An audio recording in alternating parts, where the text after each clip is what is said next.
you're not going to ever be happy than you are today. You are right now. So why not just learn to embrace the struggle, embrace, embrace the suck basically, but love the fact that you're on this journey and you're getting better. Welcome to Built with me, Katie Chunghwa. Listen every week as I talk with athletes, entertainers, and entrepreneurs about how they built who they are today and get the inside scoop about their lives. I'm extremely excited to announce our next guest.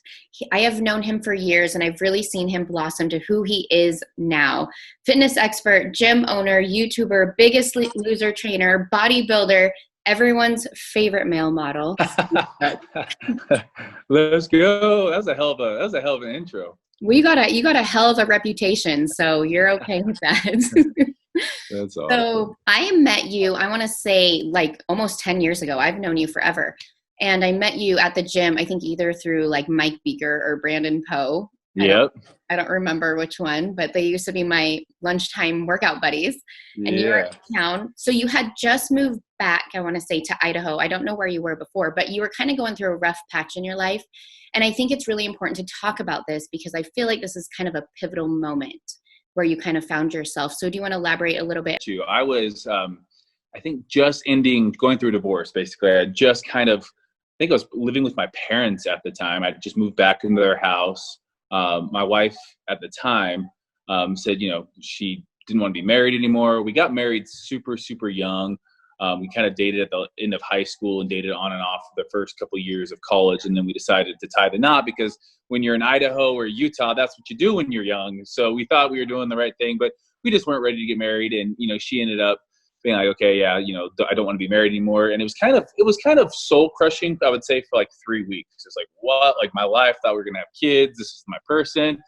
But after, I moved out and kind of got back on my feet, I kind of really quickly realized that there was so many things in my life that I needed to work on and kind of focus and shift and finish college, figure out what I wanted to do and just, learn how to be on my own, learn okay. Because I went from being on high school, mom and dad taking care of you, to college playing football, to then right into like a relationship where it was like almost like I never had to be on my own. So it was important for me to learn how to do that, but it was rough. You feel like a failure telling people, you went through a divorce. I was a college football player and, had a brief shot at some tryouts of some NFL teams.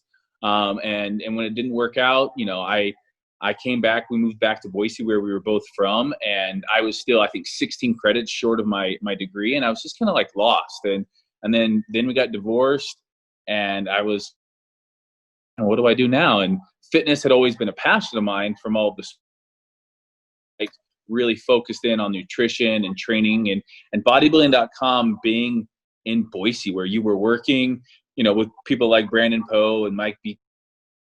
Like it was the place to be in Boise, in that whatever 2005. It was the spot to be, I feel like working. So I just was like, hey, I want to get in on this. I want to, see how I can, be a part of this on some level. I think that watching you kind of find your way was great because you really touched on what I wanted to talk about. And that was taking time to yourself.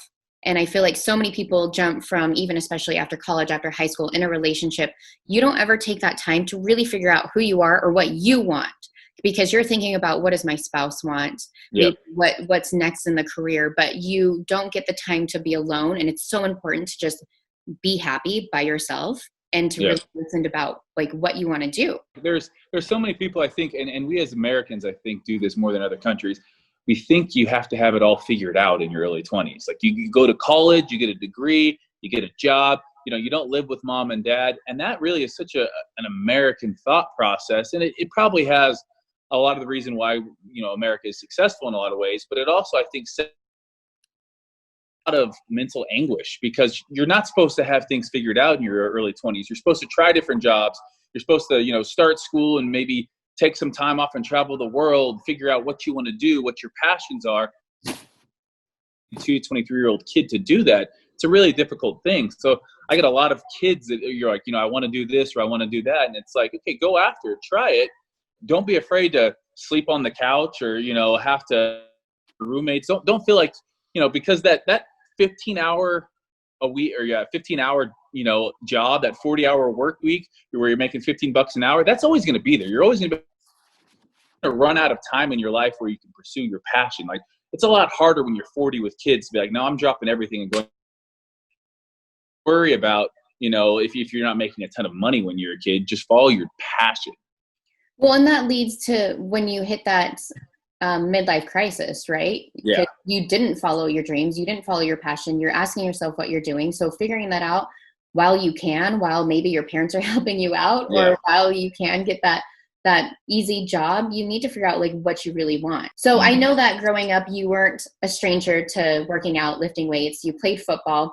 Was bodybuilding and doing all that you're doing now, competing, a goal of yours? Was that end game?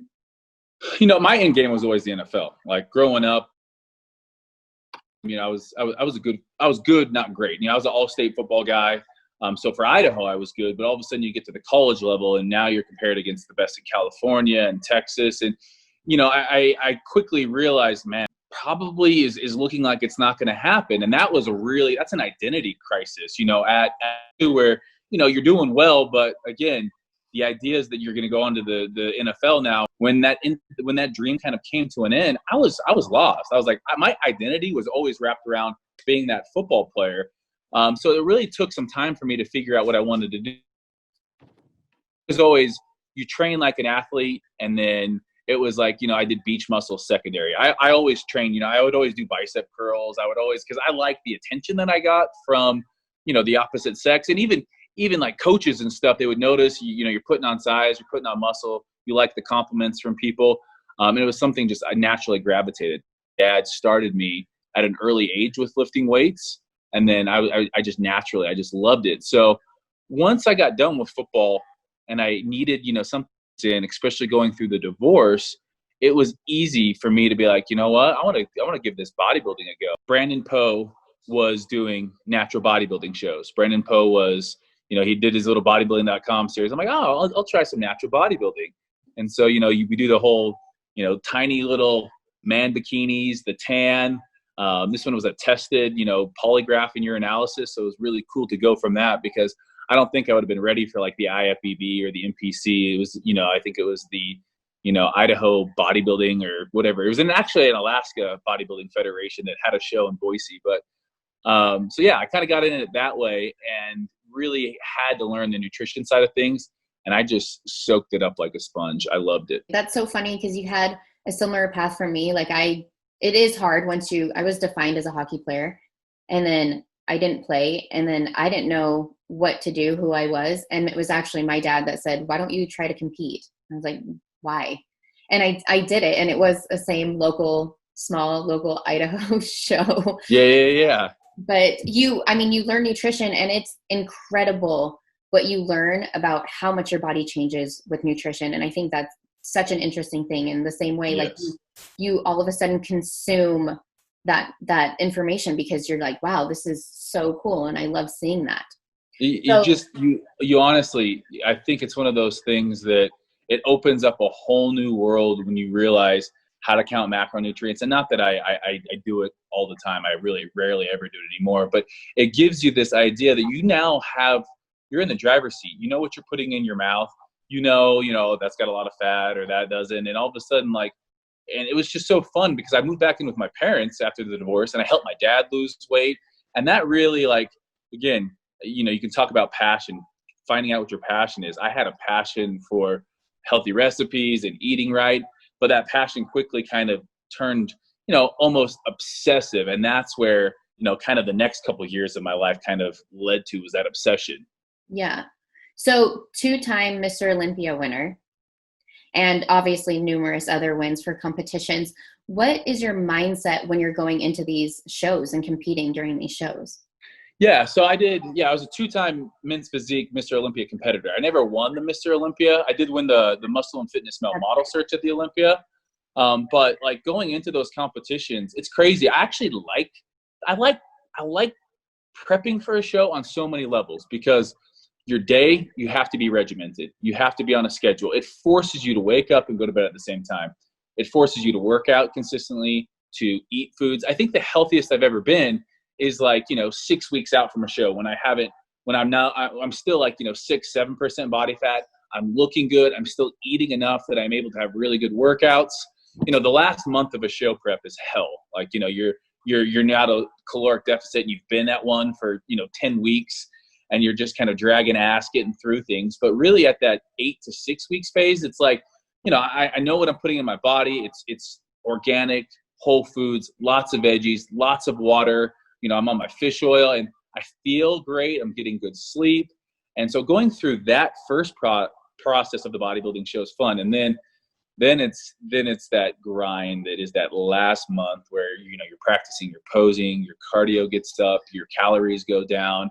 And then, obviously there's prep week, which is super stressful, trying to get the water, salt, and it helps having a coach that can kind of look at you and help out. But, those shows were really a lot more for me about the prep and sharing the content that I got from the prep YouTube series and whatnot. The actual day of the show is like, win or lose, it really, now don't get me wrong, it's always nice to win, but the day after a show, I was usually no more happy if I had won or lost, and maybe I say that like, I guess what I'm saying is if I won a show, it was almost like a letdown. Like I just trained my ass off for 16 weeks, did all this. And this is like, I thought it was going to be at a lot more of a high than this. And then if you lose a show, it's like, oh damn, like that sucks. But the next day you're like, yeah, I'm still going to go have a cheat meal. I'm still going to get back to the gym. I'm still going to do some magazine shoots and I'm happy with how I look. So, I think, my overall record, I probably lost, I don't know what it was, 4 or 5 shows and won like 10. So I've had my fair share of winning and, some losing in there.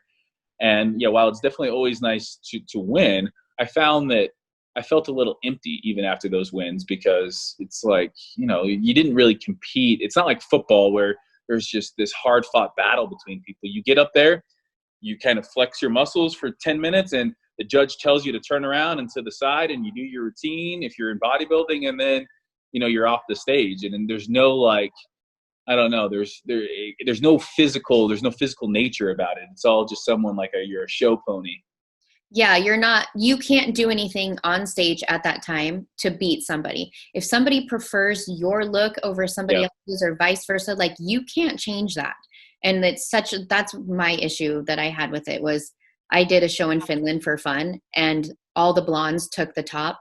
And then I was like the first brunette. So it was kind of like, maybe it just wasn't my figure. Maybe it was just what I looked like, and you can't change that. And you don't know. Yes. It wasn't.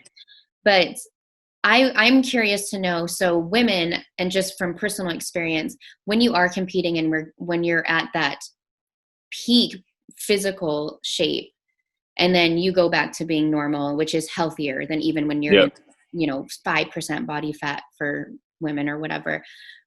Did you experience any body dysmorphia, or do you currently? Because I know personally for me, unless I'm in that show shape, I find things that are wrong consistently. Oh yeah.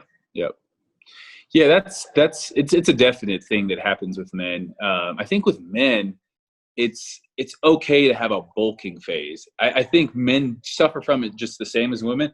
It's just about how it's labeled and how we recognize it.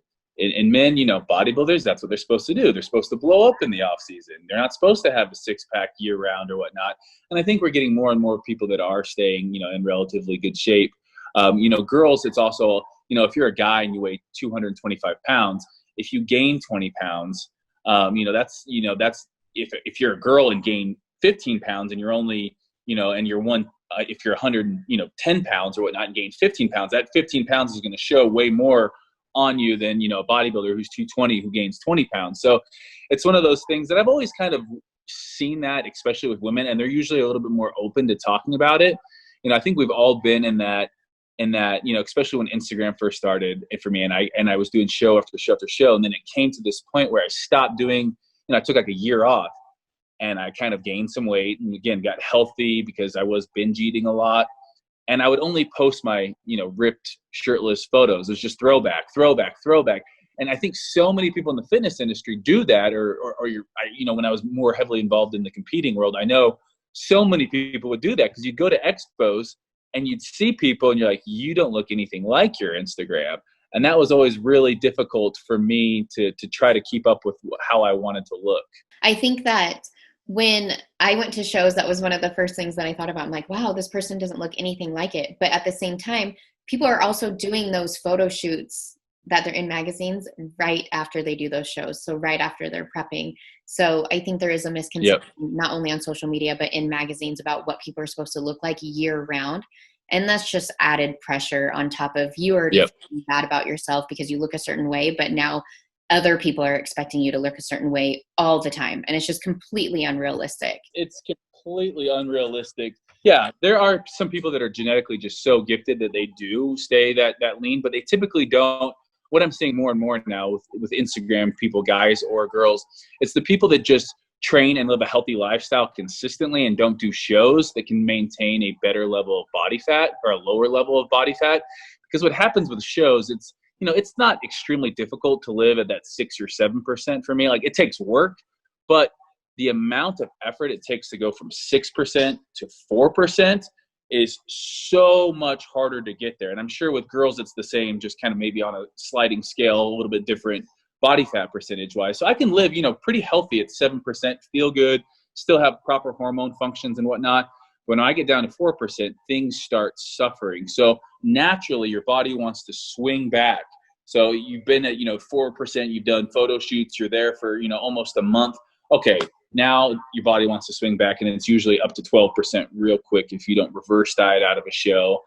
And again, the idea that, you need to look that certain way. I can remember times after a bodybuilding show, win or lose, the next day, like holding on to my shape for a photo shoot, and then that following week, just going completely berserk, couldn't control my eating. And it's because your body has been in that starvation mode for so long that it's just telling you, give me calories. And you're giving yourself sugar. Your body gets inflamed. You feel like crap. You don't go to the gym. And all of a sudden there's this massive swing. And it really can lead to some serious, I think, depression for that time. Not like clinical long-term depression, but like this idea of like this yo-yo dieting that is so detrimental to people. And if you do it that long enough, it can have some long-term effects that are negative. Yes, it can. Do you think that you're ever going to compete in a show again? I never want to say never. I have no plans. Like right now, I'm planning on doing a sprint triathlon. It's more for me. I think over the years, kind of developed a bad taste in my mouth towards everything that we kind of talked about that goes into it. The people that it attracts, and that's such a generalized statement. I realize that's not fair to everyone who competes, but the people that fitness industry can, like I'll talk to people and their background, like no offense, if your background is your screensaver of when you're shredded on stage, there's more important things in life. There's so many people that, I talk to back in that bodybuilding fitness, girls and guys, and I'm sure I did it at some point in time. So I was totally guilty of this, but it's like, oh yeah, it's my motivation. It's me when I'm on stage, 4%, I'm just grinding to get back there. And it's just like, no, man, like that's not what this life is about. Like, it's not about you. It's not about, like, don't you realize when you're that focused on you, you're not leaving any space or you're not thinking about anyone else. So, I don't want to say I never will, because you learn a lot about yourself. You learn a lot about nutrition, but you can become obsessed and there could be some definitely unhealthy habits. And then again, it's such a me culture. It is, absolutely. I think there are very beneficial things because you learn dedication, you learn hard work, you learn how hard you can push yourself. But there is that whole toxic side that you just talked about that now looking back on it is so funny to me. But I mean, it comes the good with the bad. For me personally, I'm glad it's in my past. But yes, I'm glad I went through it. Yes, we've been there, done that. I do have to say, you have a physique that men strive for. So let's talk about some of your top training tips of people who, are following you, who are working out, who are trying to build muscle, live, and I want to say this, a happy and healthy life, because we know from the competition side that it can be very toxic. So what are some of your top tips? My top tips would be, especially if you're in that physique world and and all of a sudden it's all been about how you look, switch it up to a performance goal. So it's so easy to not worry about, if you're concentrating on performance, the looks kind of just happen. If you're focused on health, if you're focused on giving your body proper nutrition and training hard, you're still going to look great. You're still going to look better than, 99% of people out there, because most people don't train and eat healthy. So if you train hard and have a purpose for your training, like a goal, again, my girlfriend, she's great gymnast, does things with her hands. Her diet is somewhat lacking, but she's got a great metabolism. She's young and she trains and loves it. She doesn't focus on how she looks and becomes obsessed with what she's putting in her body. She still eats healthy most of the time, but like, she doesn't think about it. She doesn't have any kind of weird food related issues. And that's so healthy. So I always tell people, if you need to get back, have a performance goal. Don't worry about how you look. That'll take care of itself. The other thing I would say is it's all about consistency rather than everyone at the beginning of the year has their New Year's resolution. They're going to eat perfect. They're going to train 5 days a week. It's not realistic. It's not realistic to eat veggies and chicken and rice every single meal.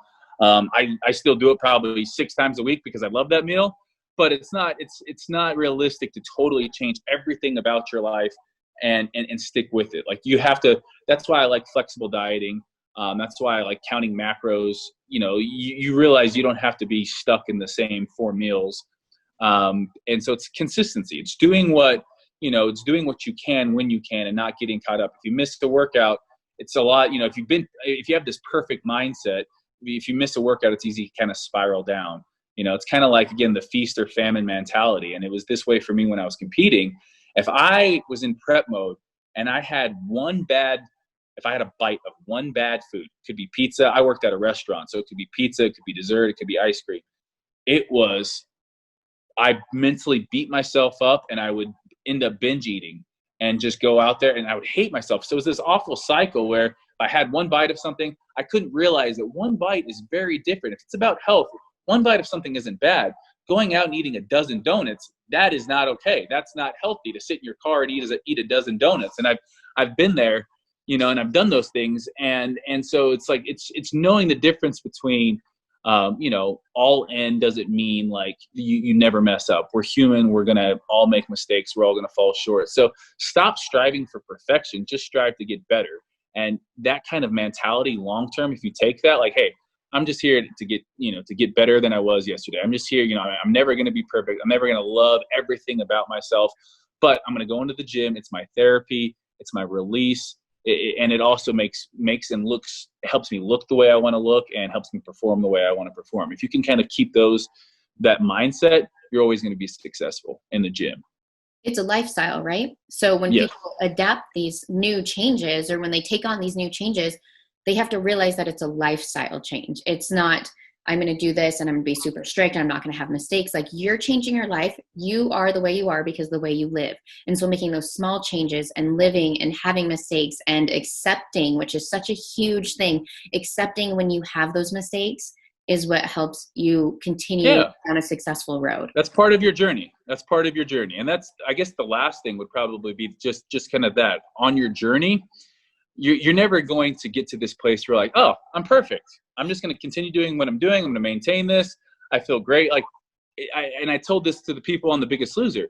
When you lose whatever goal weight it is, let's say your goal weight's to lose 100 pounds. As soon as you hit 100 pounds, you're going to look at yourself and say, oh, I have some loose skin, or now I want to gain muscle. No one's ever 100% happy with where they're at unless they're always happy. If you're always happy, that's the real, like, be happy. It's not to say, you don't have to be wanting something more for yourself or have goals, but be happy, embracing that daily struggle. I think this is on social media. This runs rampant as well.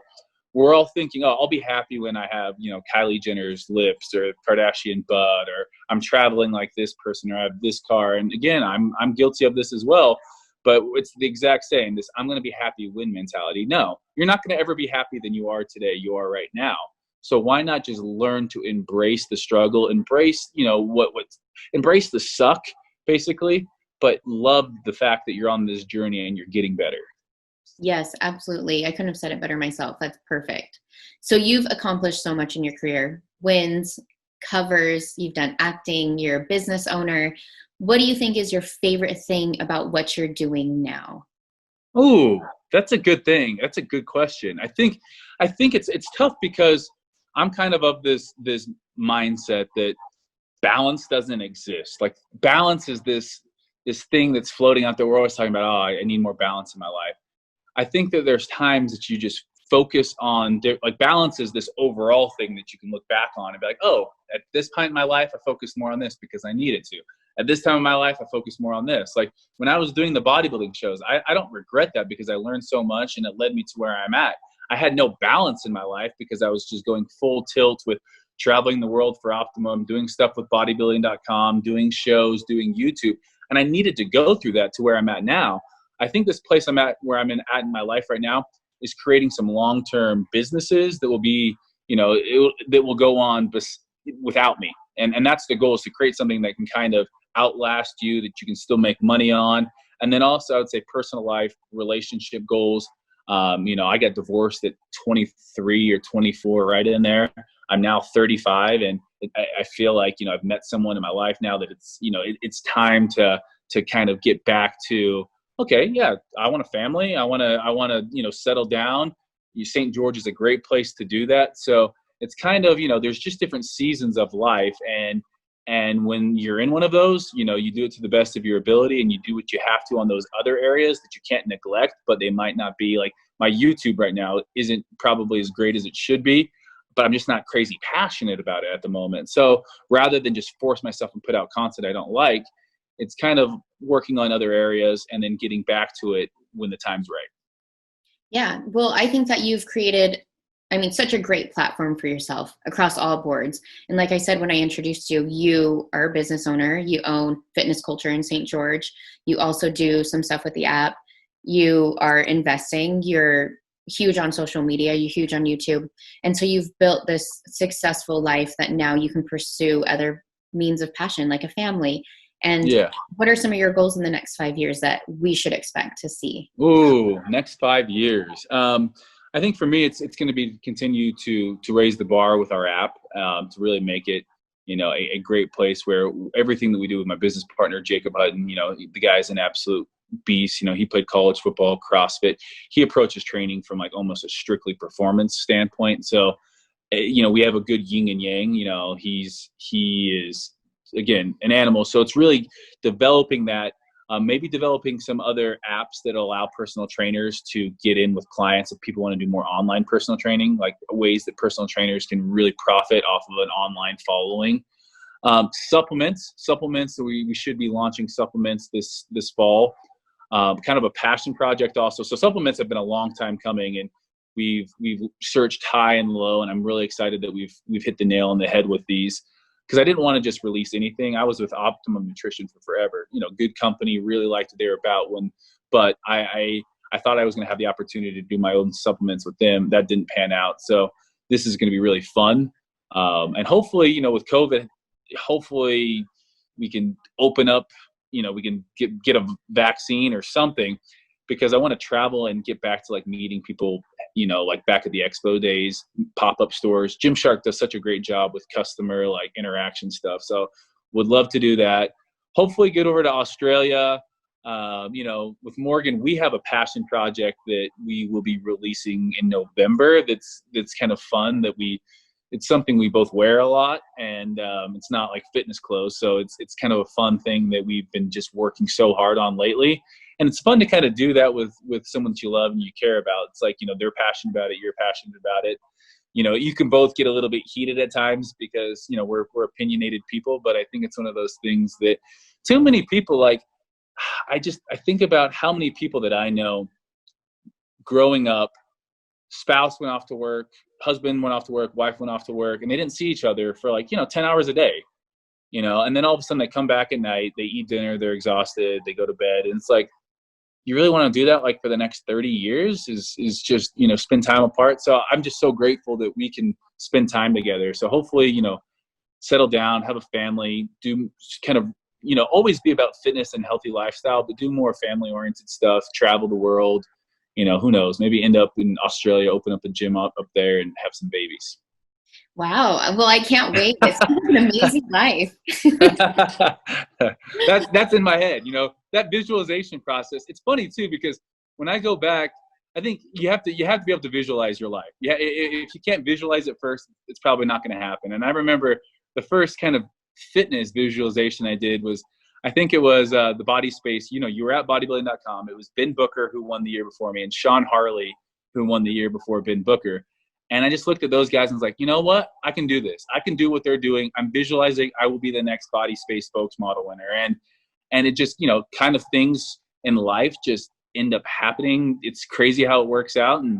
But it was definitely one of those things that I visualized and I wanted, like every day, putting in like, oh yeah, I'll take pictures at bodybuilding.com for free shirts. You guys, you kind of lined me up with that, I remember. So there's a lot that I'm thankful for you to kind of getting my foot into that bodybuilding.com door. But everything, you have to visualize it before you do it. Yeah, absolutely. Well, I saw you and you were like, I'm interested in being a fitness model. And I was like, you know what? If anybody can do it, it's going to be you. So it was a no-brainer there. So I didn't have to do much. I just put you in front of a camera for a couple of things for bodybuilding. And the rest is history. The rest is history. I still remember when you were getting ready for that muscle and fitness competition and you were so nervous. And it's so cool to see you just grow in the last, I don't know, decade, like I said, just even in your confidence and in your career and just how much now after you achieved it, that you can go and achieve more. It's so true. It's like those little small victories. And, the gym does that every single day. If you have a hard workout, if you can like go through this insanely hard workout, all of a sudden it gives you the confidence that, okay, I can go do this. I can finish my degree. And that's what happened. I finished my degree. I was prepping for that muscle and fitness model search. I'd gone through a divorce. I moved back to St. George. And so when I won that show, that was probably my most, like, I felt so good. There's like 250 guys that did it. And when I ended up winning, it was before men's physique was a category yet. So it's kind of like to see what the interest was behind it. And it was obviously overwhelming. So when I won that show, I was just like, I never felt more like, oh, hard work is paying off. And bodybuilding.com then a couple months later when I did the spokesmodel search. But really that was my first Olympia I ever was at. I was probably like a deer in the headlights, just walking around meeting people, Jamie Eason. I can remember the people at bodybuilding.com being like, okay, yeah, come to the bodybuilding.com booth, but you're there to work. You're not there to hang out with Jamie.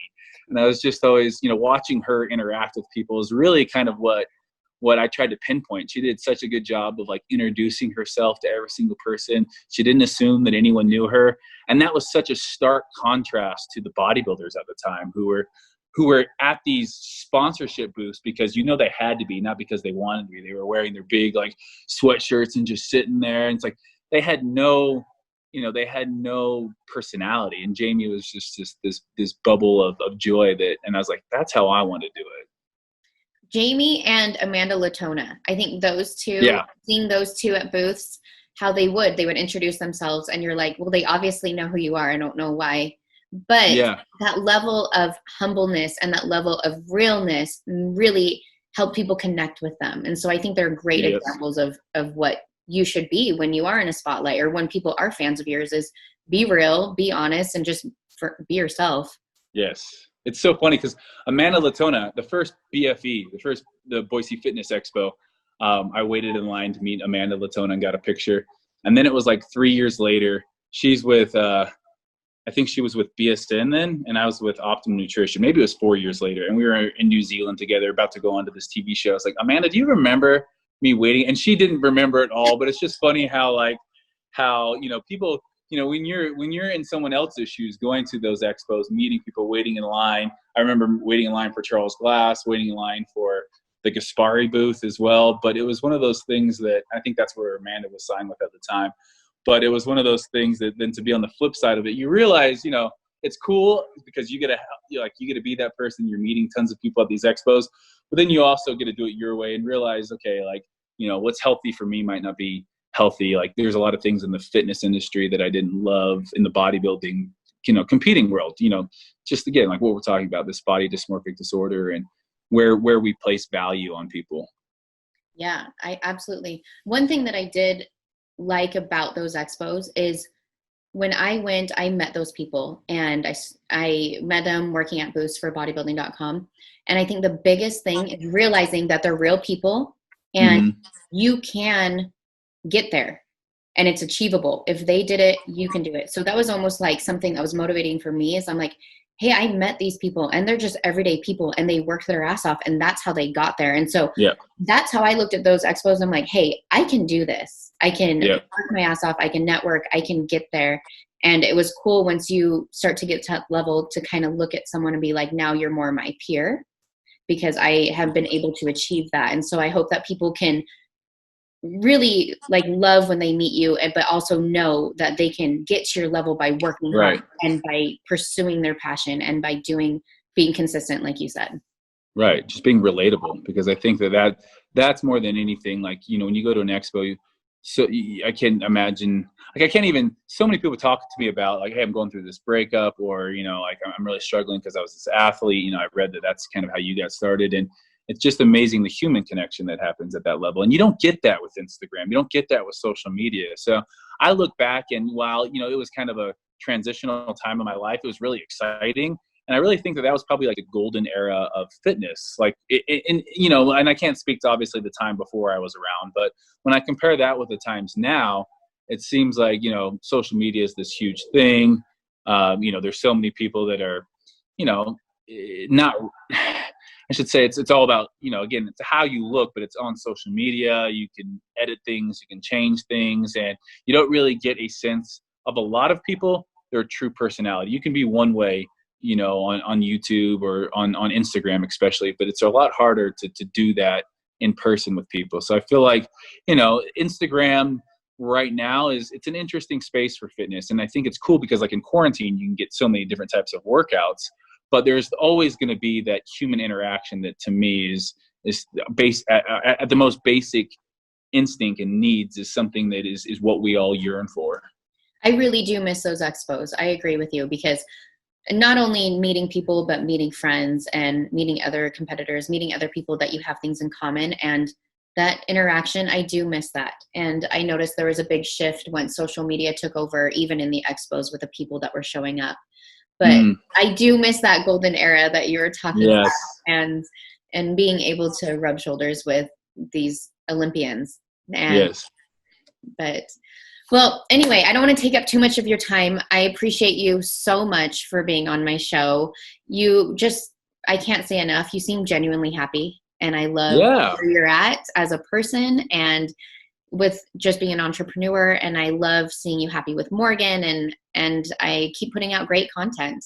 And I hope that I can see you soon, hopefully at Zion or something. Yeah, you guys should come up and do a hike. We're just 2 hours away, so we'll have to do that. Especially like, or I'll come down. We'll bring the boat. Hopefully Morgan can get back from Australia, and we can all go boating in Vegas. But it was fun. It was going down, like, it was kind of a trip down memory lane, and there's definitely some hard, like in the last, I think back, you know, the last 12 years, there's definitely some times you're just like, what am I doing? I think that's probably so many people out there at this time in their life with everything going on in the world. It's kind of like, what is going on? What am I doing? But, you know, times will pass. You'll look back on things, and it'll be a crucial period about, you know, it'll lead people to where they need to be. So I'd say anyone who's struggling out there, just, you know, keep on keeping on, as they say. You know, it's one of those things. It's not an easy world to live in right now, but I appreciate you getting me on here, and it was good talking. It was great talking to you. Hopefully I will see you soon. We'll beat this COVID. Yes. yes. We can social distance in national parks. So sounds good.